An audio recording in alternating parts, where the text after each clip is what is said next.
This project is funded in part by the Community Enrichment Grant, made possible by a partnership between the Arts Commission and the Santa Barbara Bowl Foundation and its Education Outreach Committee.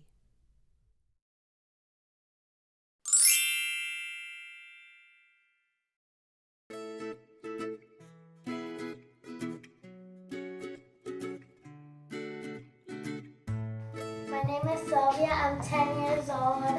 I don't have any siblings.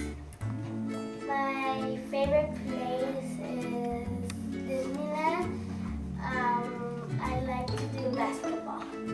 Hi, my name is Abril. I'm 10 years old. I have one sister. My favorite place in the world is Disneyland. And what I like to do is I like to go swimming. My name is Solali. I am 10 years old. I have one brother and one sister. My favorite place in the world is the beach. What I like to do is basketball. My name is Savannah. I go to academy. I play a flute. My age is 10. I like bunnies. My favorite place is Hurricane Harbor. Hi, my name is Angela. I'm 10 years old. I go to Santa Barbara Community Academy, and my favorite place to be is Knott's Berry Farm, Silk City. And when I was little, my uncle and I were the same age. I think when I was about 3, we cut each other's hair, and then I ended up looking like a boy because they had to fix my hair. Hi, my name is Giselle. I go to the school Roosevelt. I play the clarinet. I am 10 years old. I like dogs and cats. My name is Vanessa. I am 9 years old. I have 2 brothers and 1 sister. My favorite place in the whole world is Universal Studios. I like to play basketball. My name is Cindy. I'm 11 years old. I have 1 brother, and my favorite place in the world is the beach. And I like to play basketball. My name is Annabelle, and I'm 9 years old. I have 3 siblings. My favorite place in the whole world is the beach. And my favorite thing to do is soccer. Hi, my name is Annette, and I'm 11 years old. I have 1 sister and 1 brother. My favorite place in the whole world is my house. I like to play basketball. Hi, my name is Giselle. Hi, my name is Sylvia. We are from Girls Inc. We're here at the Santa Barbara Animal Shelter. Let's get started. My name is Vanessa and Annette. We are here from Girls Inc.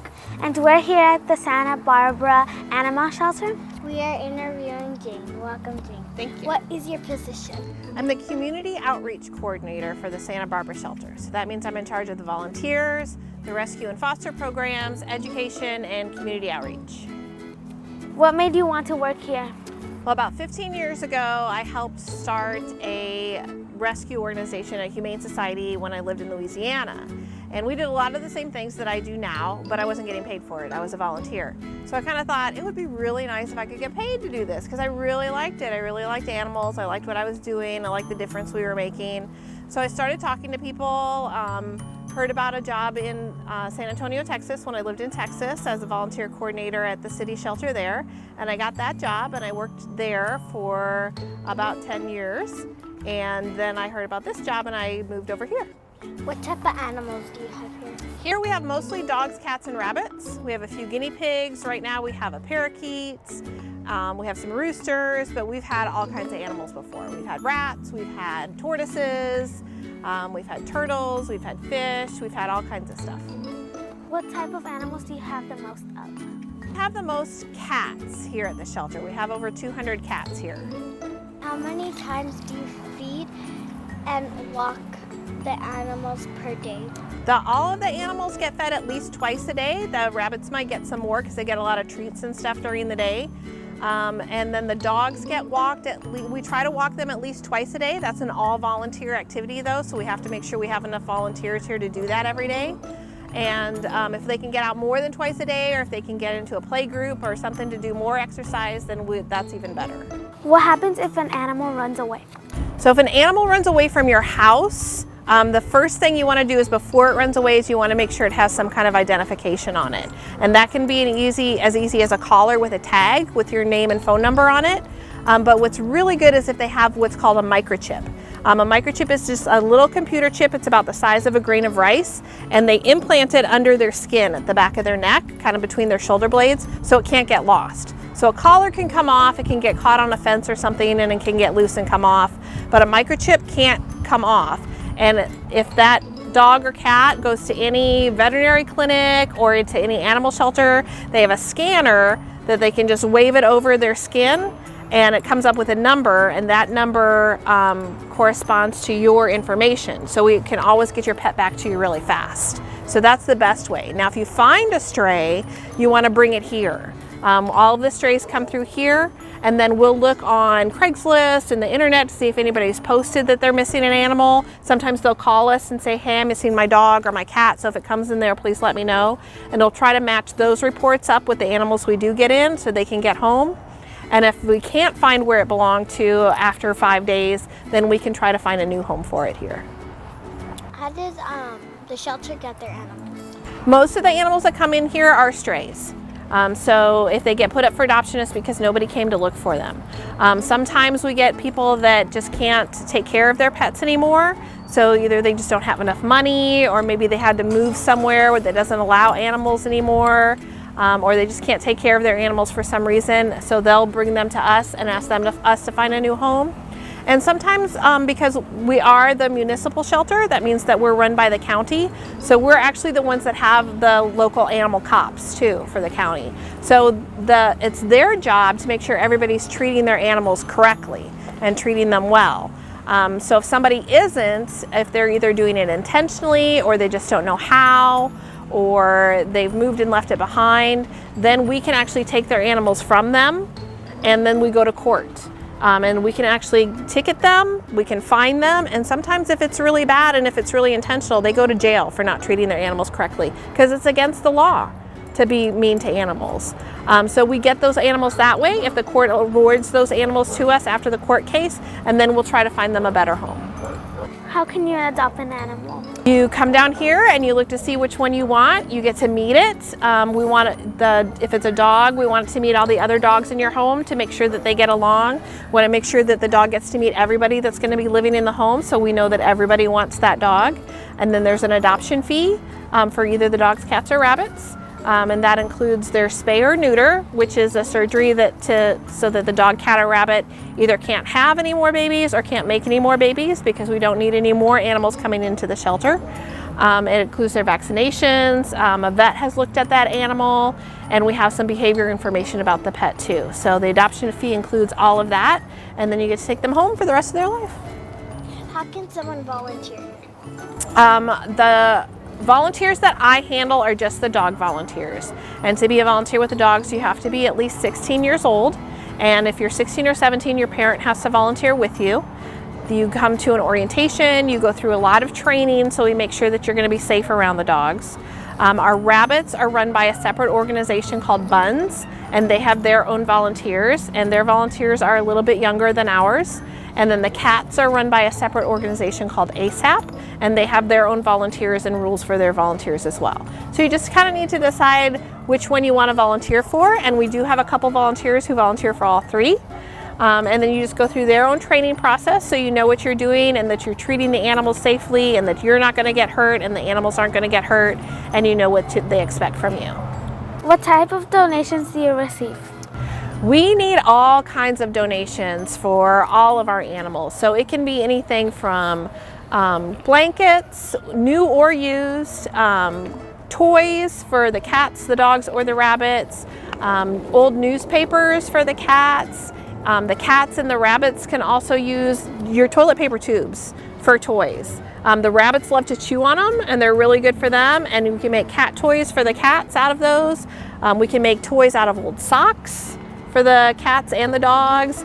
We can make toys out of old t-shirts. In fact, one of our partner organizations, Care for Paws, on December 12th, they're having a toy making party next door at the Humane Society using a lot of those things. So that'll be a lot of fun, and then they're going to come give them out to all of our dogs and cats too. So any kind of comfort item we can use donations for.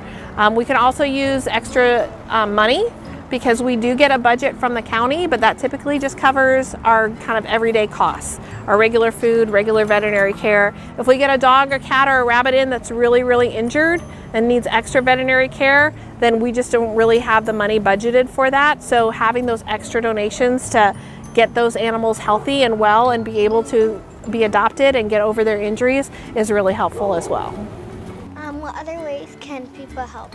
So kids like you that might be too young to volunteer, one really great thing to do is a donation drive, where you go out in the community and you ask for those kinds of donations for the animals in our care. A lot of people just have the used things lying around, or they can go to the store when they're buying something for their own pet and just buy two and bringing those in. That's a really fun and easy way to do it. You can sit outside of a pet store or outside of Target or something, if you ask them first, and outside of a grocery store, and let people know what you're doing and hand out a list so they know what you need and have a drop-off location. You can tell people, if you hear somebody who is looking to adopt a pet, that to make sure they go to an animal shelter and not get one from a breeder, because all of these had homes and now they don't. So we really need to get them back into homes. You can make sure that all of your pets and your friends' pets are spayed or neutered.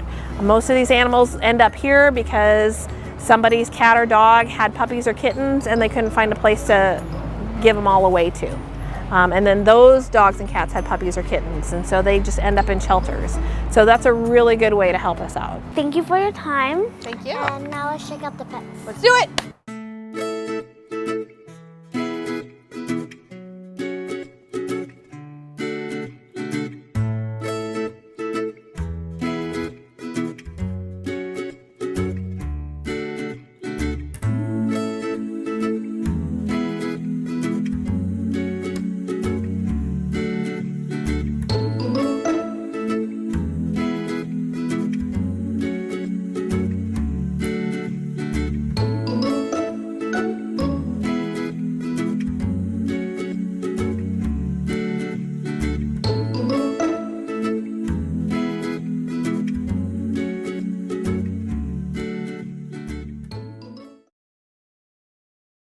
This project is funded in part by the Community Enrichment Grant, made possible by a partnership between the Arts Commission and the Santa Barbara Bowl Foundation and its Education Outreach Committee.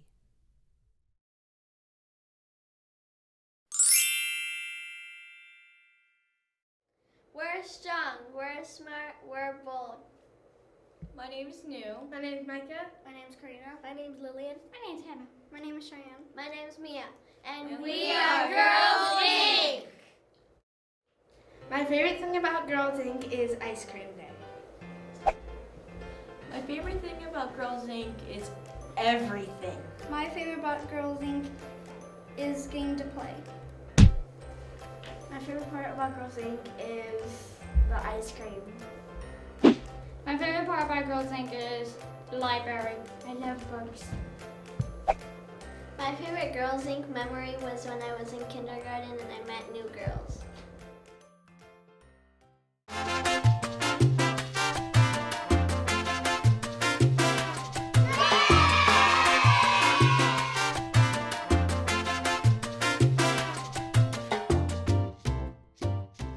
My name is Mia.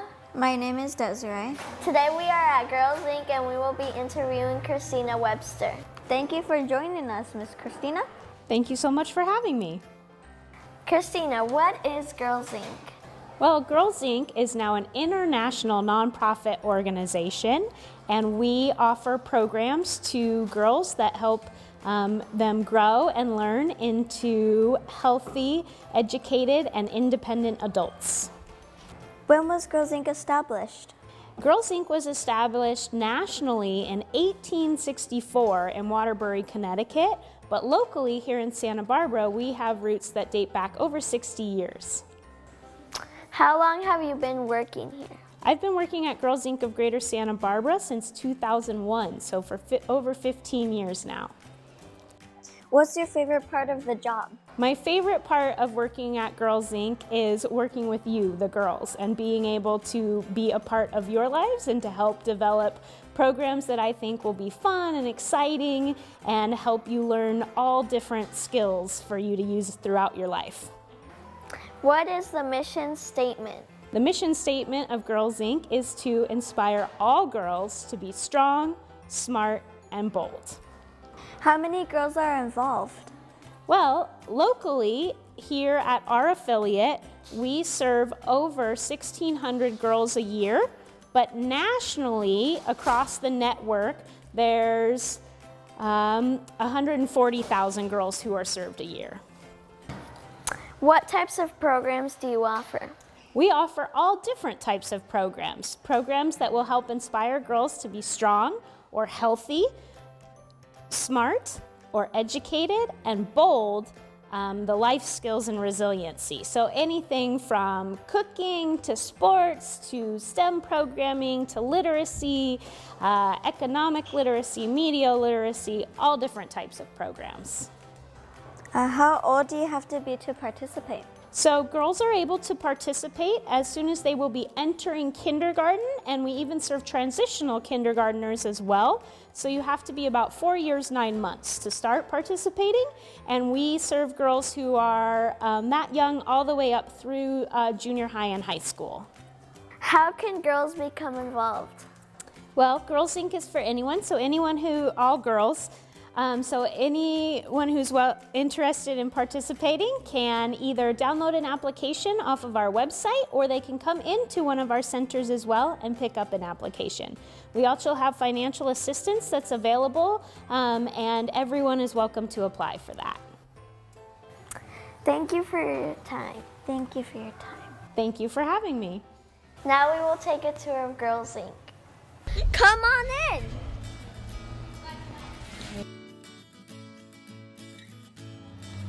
So this is the Girls Inc. lobby, and here sometimes we wait when it's 6 o'clock and our parents need to come and get us.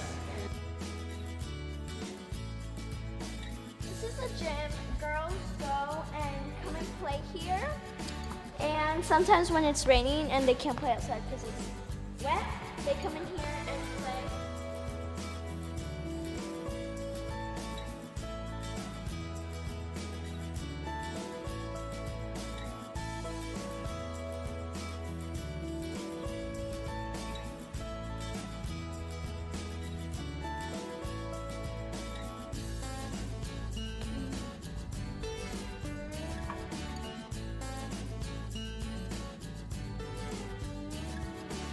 Ava, we're almost at the end of our TVSB experience. How did you find the class? Did you enjoy it?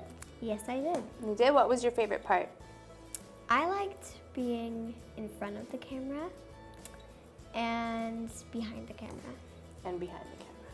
Cool. Do you think that you'd ever try filmmaking again in any capacity? Maybe being an actress. Did you enjoy being behind the camera? Yes, I enjoyed. What about being on camera? Nope. Not as much? So you like behind the scenes work? Yeah. Oh, okay. So Desiree, we find ourselves at the end of the quarter for Girls Inc. And how did you find this experience with the TVSB and Girls Inc. partnership? Did you enjoy the class? Yeah, I really enjoyed the class. Yeah, what was your favorite part? My favorite part was being behind the camera and rolling the camera. So you like being the camera woman? Yeah. Yeah? What about being in front of the camera? Yeah, I like that too. I like talking and interviewing people? Mm-hmm. Yeah. So welcome, Crystal. Hi. Hi. Can you tell me about your experience in the class? It was good and fun. Fun? You liked it? Yeah. What was your favorite part? Setting up the camera. So, Karina, can you tell me what the class was like for you? Well, the class was pretty good and it was entertaining. Entertaining in what way? in like a fun way, and it was fun.